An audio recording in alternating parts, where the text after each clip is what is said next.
চাঁপাইনবাবগঞ্জের ভোলাহাটে উপজেলা কৃষি দপ্তরের আয়োজনে রবি মৌসুমে শীতকালীন ক্ষুদ্র ও প্রান্তিক কৃষকদের মাঝে বিনামূল্যে বীজ ও রাসায়নিক সার বিতরণ অনুষ্ঠান 20 অক্টোবর সোমবার সকাল 10টায় উপজেলা কৃষি দপ্তর প্রাঙ্গণে অনুষ্ঠিত হয়।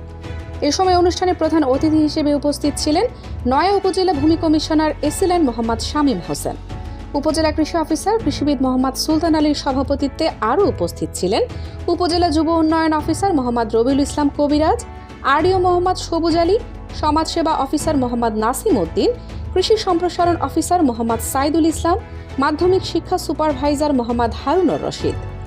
উপসহকারী উদ্ভিদ সংরক্ষণ অফিসার মোহাম্মদ আক্তারুল ইসলামের সঞ্চালনায় অন্যান্যের মধ্যে উপস্থিত ছিলেন উপসহকারী কৃষি অফিসার মোহাম্মদ সৈয়দ সাগর আলী, মোহাম্মদ আবুল কাশেম, মোহাম্মদ ওয়াহিদুল ইসলাম, মোহাম্মদ মাশিরুল ইসলাম সহ কৃষি দপ্তরের কর্মকর্তা কর্মচারীগণ।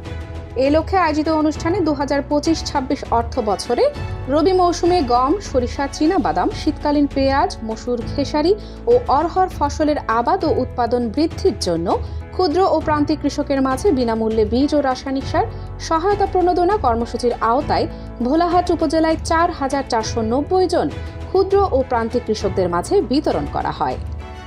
উপজেলা কৃষি অফিস সূত্র জানায়, রবি মৌসুমে গম, সরিষা, চীনাবাদাম, শীতকালীন পেঁয়াজ, মসুর, খেসারি ও অরহর চাষে সহযোগিতার জন্য অনুমোদিত অগ্রাধিকার তালিকাভুক্ত একজন কৃষক একটি মাত্র ফসলের জন্য পাবে একটি ফসল ও রাসায়নিক সার।